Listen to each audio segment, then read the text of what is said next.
Tara, samahan nyo kami sa isa na namang adventure. Ngayon ay pumunta kami dito sa La Union. Sarap!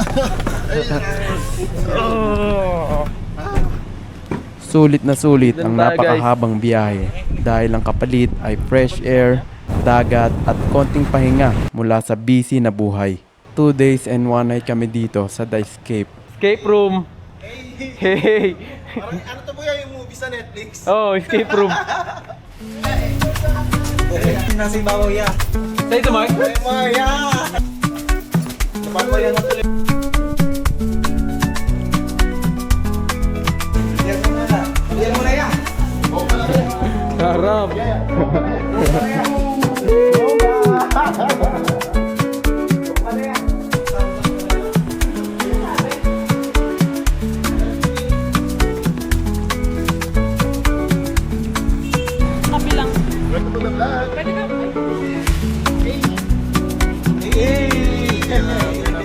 Dito kami unang kakain sa Sabong, guys.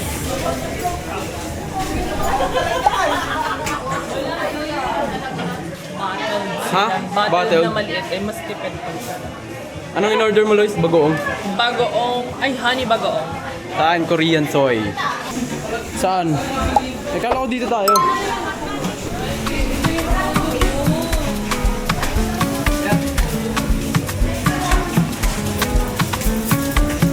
Lipat kami pwesto guys.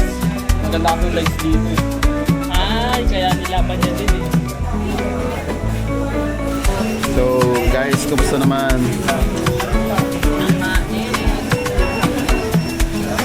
Stick yarn. Glass na doon. Angas na ito, Carlino. Ate, anong difference ng 220 sa 320?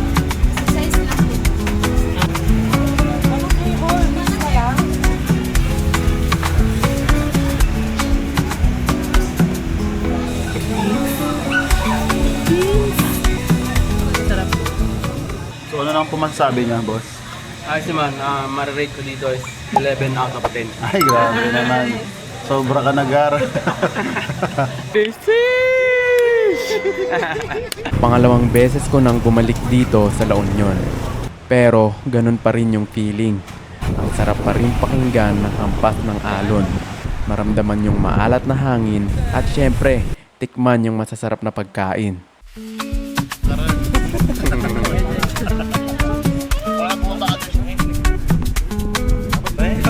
Hindi pa nakakalayo, pawisan na.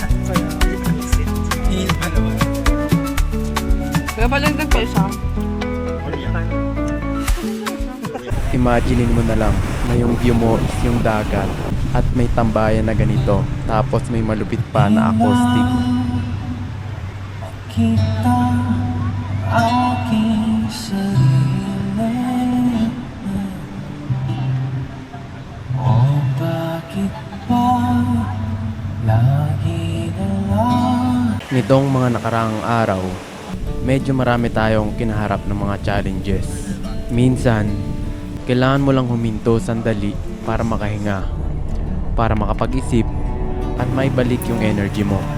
Hindi para tumigil, kundi para mas malakas ang balik mo. Kaya para sa akin, itong trip na to sa La Union ay parang isang reset button, isang pagkakataon para i-clear ang isip, mag-enjoy sa moment at alalahanin kung bakit tayo nagsimula.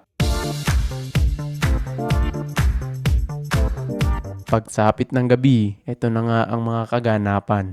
Parang mas lalo pang nabubuhay ang lugar.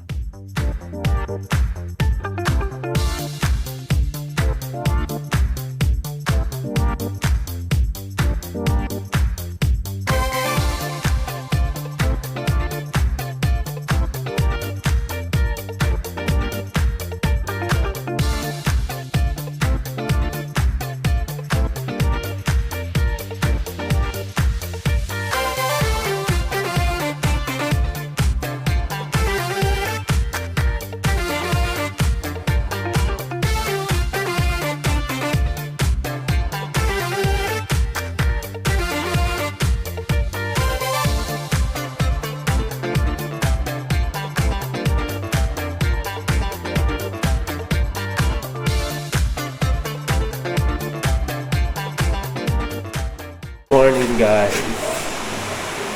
Ganito yung umaga dito sa The Escape, La Union. Maghahanap kami ngayon ng kapihan na masarap. Wala pa kaming idea kung saan, pero sana makahanap kami. Sarap gumising ng ganito. Lalanghap ka lang ng sariwang hangin sa tabi ng dagat. Tapos rinig mo yung mga waves. Tapos medyo salty na buhangin. Sarap. Sarap guys. Yung lahat-lahat sa umaga. Ano yung sabi kagabi? Baon mo sa buhangin. Gusto mo makalimot, di ba? Ayun. Ayun yung kasabihan dito sa La Union. Kung gusto mo makalimot, ibaon mo sa buhangin. Ayun, binaon nga ako kahapon. Ay, totoo. Ayun lang. Oo. Nandito kami guys sa Naknak. Kasi ang mura ng pagkain. Morning blues. Top guys, ito nga pala yung breakfast natin dito sa La Union. Top silog. Ano pa ba?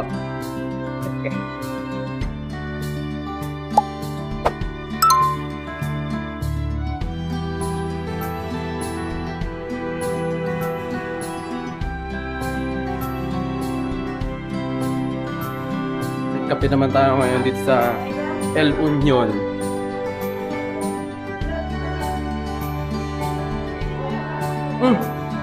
Sarap.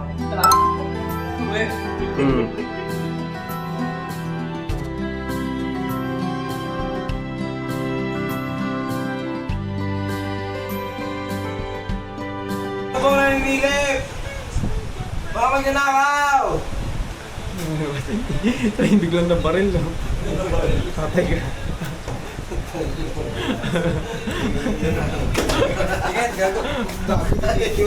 Picture ka nga. Screenshot na lang. Ay, ako gano'n.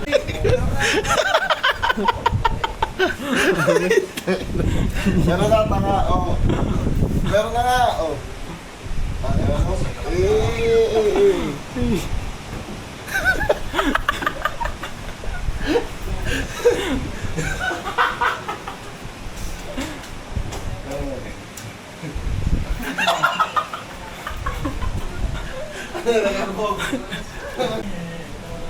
Pagis ka, boy. Bati. Ang ganda yan. Eh! Ang gandog. Ganon. Ganon pala mag-check ng perlas. Ayos lang. Ito na yung second and last day namin dito sa La Union. Sulit na sulit talaga ang last day.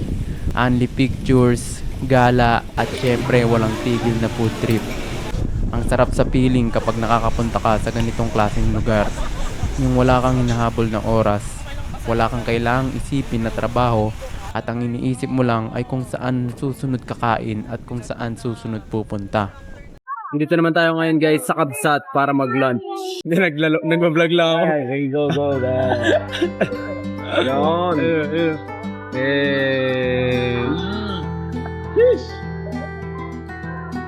Putlit na naman.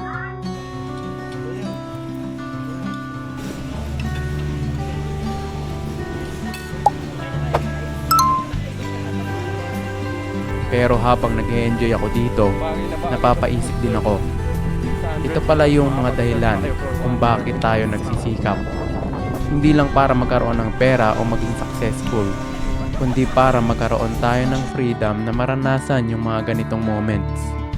Yung makapag-travel ka ng hindi minamadali, makapag-enjoy sa buhay, at kahit saglit, makalimutan mo muna yung stress ng buhay.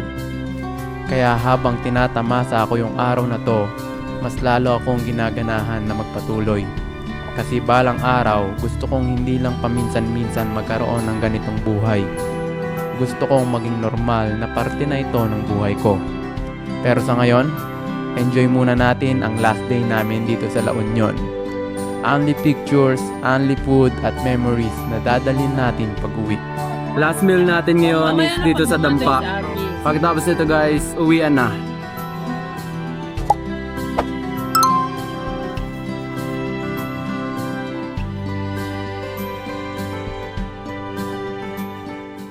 Yeah!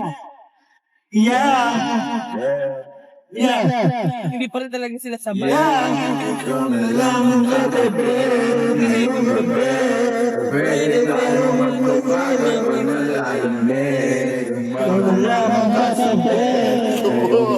Alright, di ba tumama sa lyrics?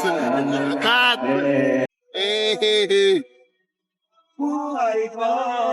Siya ang Diyosa ng buhay ko. Siya ang Diyosa ng buhay ko. Siya ang Diyosa ng buhay ko. We're gonna follow see the Lord.